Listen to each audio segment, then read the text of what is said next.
Hey guys, welcome back to my channel. My name is Maddie and welcome to my first weekly reading vlog for Mentalhealthathon 2020. I'm sure by now you know that I'm participating in Mentalhealthathon, which is a readathon that is taking place throughout the entire month of May in honor of Mental Health Awareness Month. I will leave all the information in the description.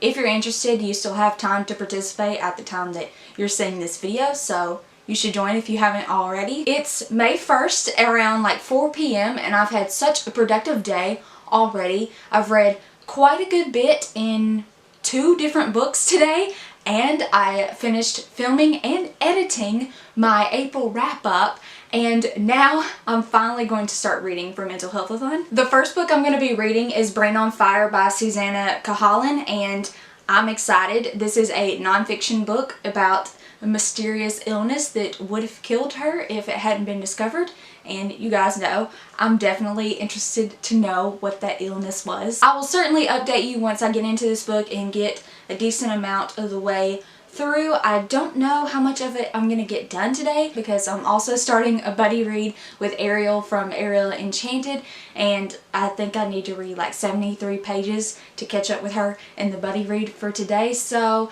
I've got a lot of things still left to do, but I will give you an update as soon as I get to a good place. Now looking through this, it looks like it's a very short novel, but it does have pretty small font, so I don't know exactly how long it's going to take me, but I'm excited. Mentalhealthathon 2020, let's go! He thought maybe I was having trouble sleeping, but when he turned over to face me, I was sitting upright, my eyes open wide, dilated but unseeing. "Hey, what's wrong?" No response. When he suggested I try to relax, I turned to face him, staring past him like I was possessed. My arms suddenly whipped straight out in front of me like a mummy as my eyes rolled back and my body stiffened. I was gasping for air. My body continued to stiffen as I inhaled repeatedly with no exhale. Blood and foam began to spurt out of my mouth through clenched teeth. I am seriously blown away by this book right now. I never thought I would actually love a nonfiction book, but I really love it so far. It's broken down into 3 parts, and I just finished part 1, and I think I'm going to end here today because I do have so many other books that I'm reading right now and that I need to read. So I'm going to put this down for today, but because it's broken down into 3 parts, I think I'm going to try to read 1 part per day, so I would finish it within 2 days. So we'll see if that actually happens. I'm going to try to stick to that schedule. So far, this book has me completely hooked. If I didn't have to read other books right now, then I would probably just sit through and read the rest. It's just that good. If you're not into psychology and mental illnesses or just illnesses in general, then you might not like this, but I also think this is something that anyone would be super intrigued by. So definitely, if you're interested in reading it, you should give it a try. I really don't care for nonfiction that much. I hardly ever read nonfiction unless it's Christian nonfiction. So the fact that I'm loving this says a lot. Right now I'm at the part where she's really had a mental breakdown and she's being institutionalized, because up until this point she's been talking about the symptoms that she had leading up to her month of madness, because it definitely started before what she considers her month of madness to be.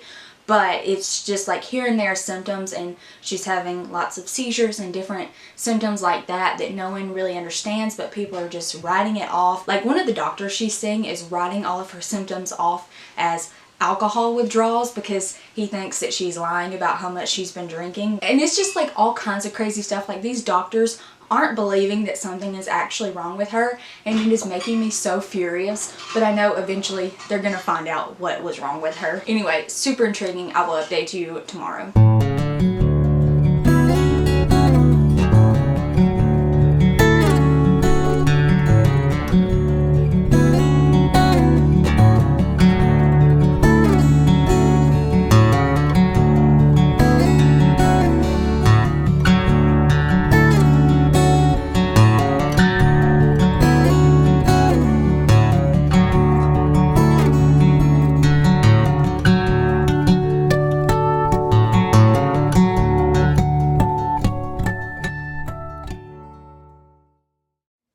just begged the question, if it took so long for one of the best hospitals in the world to get to this step, how many other people were going untreated, diagnosed with a mental illness, or condemned to a life in a nursing home or psychiatric ward?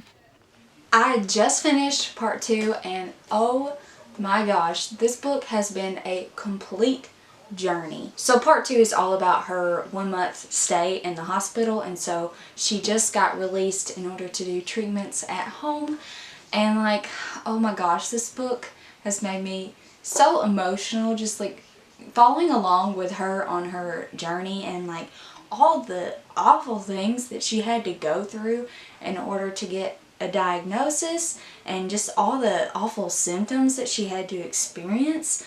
It's just so completely heartbreaking, and to like put yourself in her perspective, to put yourself in her shoes, even just for the few hours that it took me to read this section. It's just like, I can't imagine how it must feel to not be able to trust what you see and what you hear, not being able to trust the people around you, not being able to recognize people, not being able to speak and say what you want to say. Like, your brain thinks it, but you can't physically speak it. Just all the different things that she had to go through is just completely heartbreaking. And then I also had to put myself in the shoes of her friends and of her family and what it must have been like for them. It must have been so awful to watch their loved one just completely deteriorate so rapidly and not know what's going on.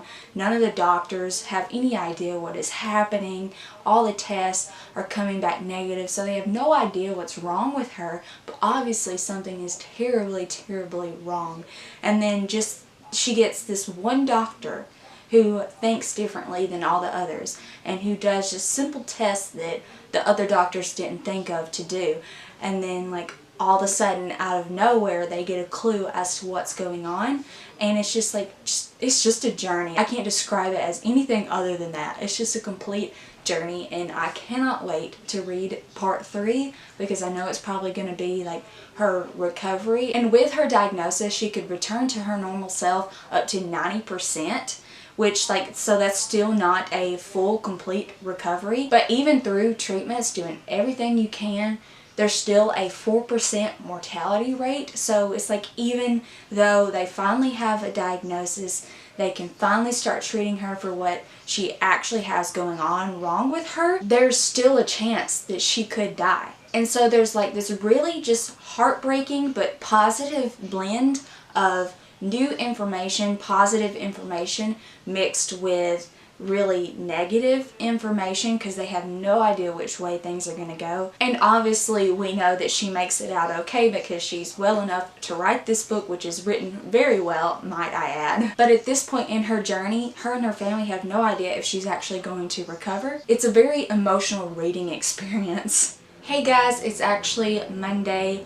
It's almost midnight and I have officially finished Brain on Fire. I didn't read any of this book yesterday because I just was in the mood to watch TV and take naps. So I skipped it yesterday, but I have finally finished this book and wow, I have so much to say, but I don't even know how to say it. First off, I want to talk about how well written this book is, and considering Susanna's story, at one point she wasn't able to read and she wasn't able to write. Sometimes she wasn't even able to speak. And so the fact that she has recovered so much to the point where she could write, not only write a book, but write a book that is written so well. And it took her months, you could probably even say took her years, to relearn basic vocabulary that she knew prior to her illness. And then just like, it blows my mind that she has recovered this much and that it was really possible considering the lowest point she was at to where she is at the time of writing this novel. And it's been several years since this novel was published too. I think it's been 8 years since it was published, so I'm sure she is thriving even more so than she was when she wrote this, which is just so amazing. So the third section of this novel is about her recovery, and it's really heartbreaking. She's basically aware, but she doesn't have the ability to express her thoughts, to express what she wants to say or what she wants to do. So she's literally trapped inside her head, knowing that she used to be able to function so much better. She's aware that something is wrong, and even though she's supposed to be getting better, she's still not back to her normal self. And then there's also just like so many heartbreaking scenes of how other people see her, because strangers, when she comes across strangers in her recovery, they mistake her for just having a low intelligence. For instance, someone mistakes her for having an intellectual disorder and thinks that she's just slow. Other people just see her as the crazy lady. And then even her family and friends did not have a positive outlook on her recovery because she had changed so much from the person that she used to be. She was not functioning at all compared to her normal self, and so it was very discouraging for them. And when you're surrounded by people who don't think you'll ever become the person that you were, they don't think you'll ever fully recover, obviously that would be very discouraging to yourself. This book touches on some very dark subject matter. It does not stray away from that. She very plainly puts it out there, all of the horrific things that she had to go through, and then she also combines that with the small victories she had along the way, and as well as just the positive outcomes, the good that has come from her having this horrific illness, because good did come from it. So many people were correctly diagnosed who shared the same diagnosis as her. So much more awareness was brought to light for this illness, and so many people who thought that their lives were over and that they would never recover, they would never be the same, are able to have normal lives now due to the awareness that Susanna presented to the world. I really loved pretty much everything about this book, and if you're looking for a nonfiction, I highly recommend it. It's fantastic. Even if you don't like nonfiction at all, if the subject interests you, then I think you will still really like this book. Alright guys, next I think I'm going to start a list of cages. I haven't 100% decided on that, but I think I'm going to go ahead and start that one tomorrow. It looks like a relatively quick and easy read, although I know it's going to break my heart and it's going to be very emotional, so it may take me longer than expected. But I think I am going to start that tomorrow, and hopefully I can finish it before the weekend. Maybe I can even finish it for this vlog, so we'll see. But I'm very excited. I'm loving Mentalhealthathon so far. I knew I would. I have lots more to go. I have so many more books I want to read, and I have, 26, 27 more days, so I have pretty much the entire month to continue reading my TBR, so I'm not worried about it at all, and I'm very excited. Alright guys, see you tomorrow. Hey guys, it's Tuesday. I'm trying to get through with the other books that I'm reading. I read literally, I know y'all might think I'm over exaggerating, but I literally read anywhere from 4 to 6 books at a time. And I really need to finish these other books that I've been reading. So I'm going to put off reading A List of Cages. I may end up starting it today if I finish the other books, but I may just have to wait till tomorrow. I also have been on a week break from school this past week, but my summer semester starts tomorrow. So I'm going to have a lot more schoolwork, so I don't really know, but I've got plenty of time for Mentalhealthathon. It'll be okay.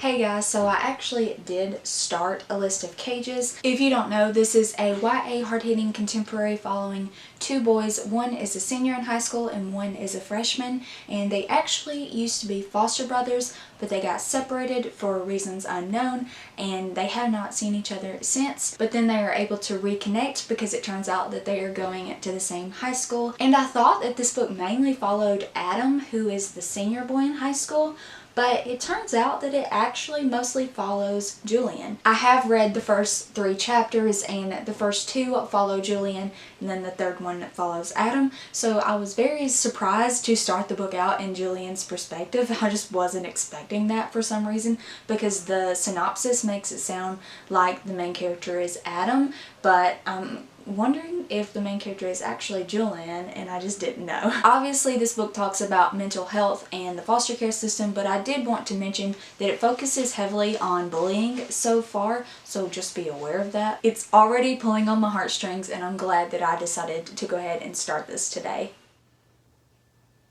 I look terrible right now, but I just wanted to say 2 quick random things about this book. First off, Julian hates physical science, and I can relate to that. That was my least favorite subject in school, period, across the board. least favorite. Oh my gosh, it was so bad. Second, this book randomly throws a jab at The Bachelor, and it was just really funny. It is Wednesday at about 6:30 p.m. I haven't read any today, but I certainly plan to, and hopefully I can get a big chunk of A List of Cages out of the way. I'm really liking that book so far, but I'm not far enough into it to really form an opinion on it yet.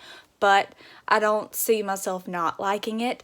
But while I was listening to an audiobook earlier today, I realized that it can actually be used for Mental Healthathon as well. I'm listening to Stepsister by Jennifer Donnelly, and it's like a twisted tale, a twisted spin on kind of like a Cinderella sequel, and it follows Cinderella's stepsisters, but it particularly follows one named Isabel. But anyway, it works for Mental Healthathon because the evil stepmother, once Cinderella gets the prince and she's the new queen, the stepmother actually starts experiencing psychosis. So she's actually very delusional, and she can't remember things that happen, and she's just having a lot of mental things going on. So it technically counts for Mental Healthathon, which I'm not going to count it as like one of my challenges, one of the prompts on the bingo board, because I've already got books chosen for those.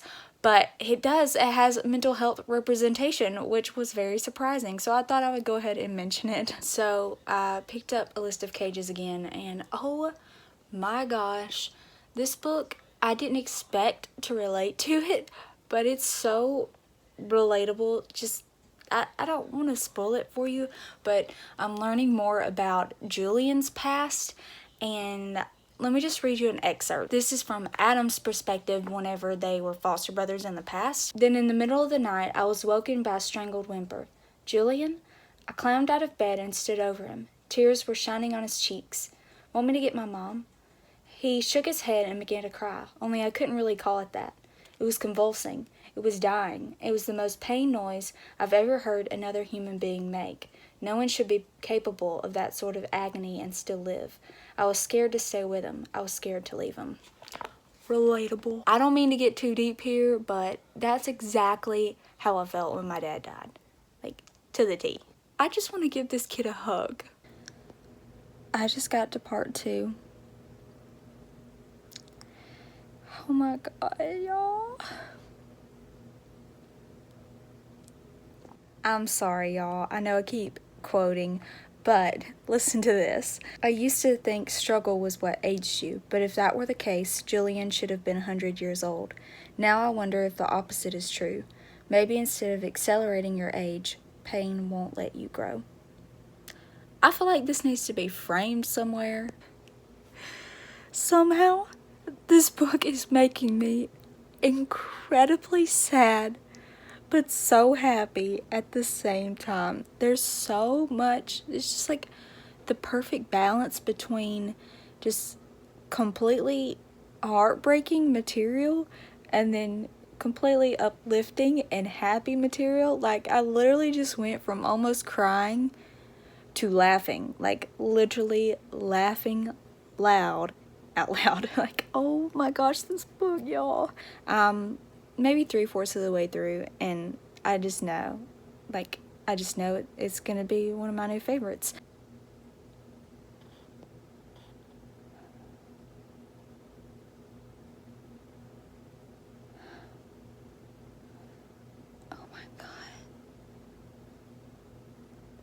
Oh my gosh, I love it so freaking much.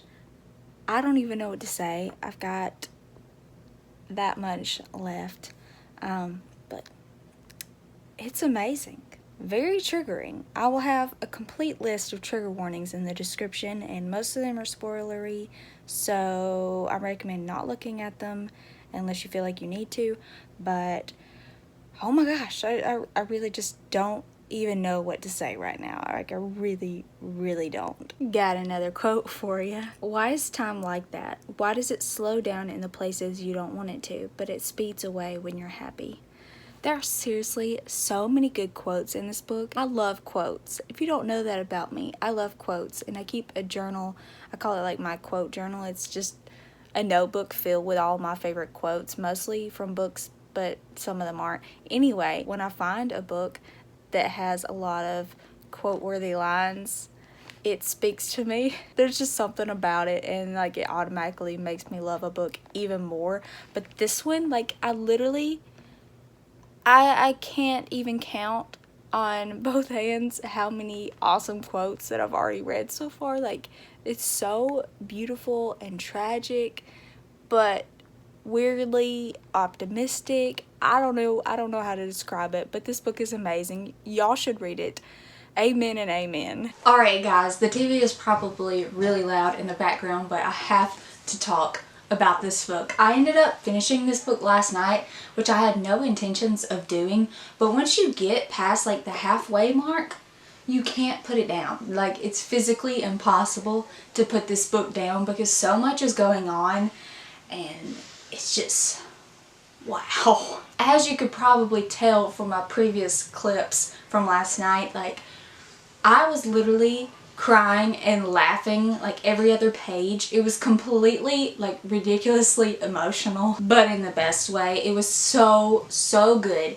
This instantly became one of my favorite books of all time. That's right, you heard it, one of my most favorite books of all time. It's so amazing, so incredibly heartbreaking, which I knew it would be, but it had so much packed into it that I did not expect. And let me just say that the back of this book makes it sound like it's a lighter read than what it really is, but it's super hard hitting. And the main character, I would say, is actually Julian, and you're just following his story of being a foster child, really. It's not so much about mental health as I was expecting, although it does feature mental health representation in various types of ways. I would say Julian has social anxiety and Adam has ADHD, and then there's another character in the story who I'm not going to name, but they have a plethora of large variety of some type of mental illness. I don't even want to try to psychoanalyze this character. I don't even know if I could. So there is mental health representation, but I would say the main focus of this story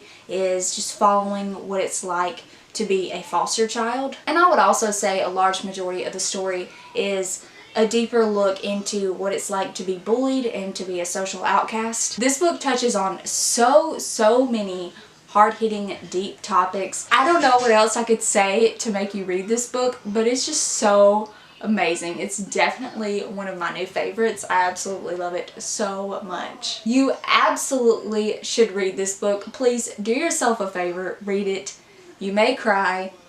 You may cry a lot, because I don't cry in books, and I was on the brink of tears throughout the majority of this reading experience. So if you're a crier, just be aware that you're probably going to bawl your eyes out. I think I'm just going to end the vlog here. I'm going to do weekly reading vlogs, so I'm going to start a new one tomorrow. Today's Thursday, so every Friday I'm going to start a new one, I think. Mentalhealthathon has gone so well for me so far this month, this week, and it'd be hard to top the books I've already read, but I'm very excited to continue on, and it's just going to be great, y'all. I know it's going to be great. Alright guys, let me know in the comments down below if you're participating in Mentalhealthathon, and if you are, what books have you been reading? If you like this video, please give it a thumbs up and subscribe to my channel if you want to see more bookish content by me. I hope y'all have a wonderful day, and I will see you in the next video. Bye.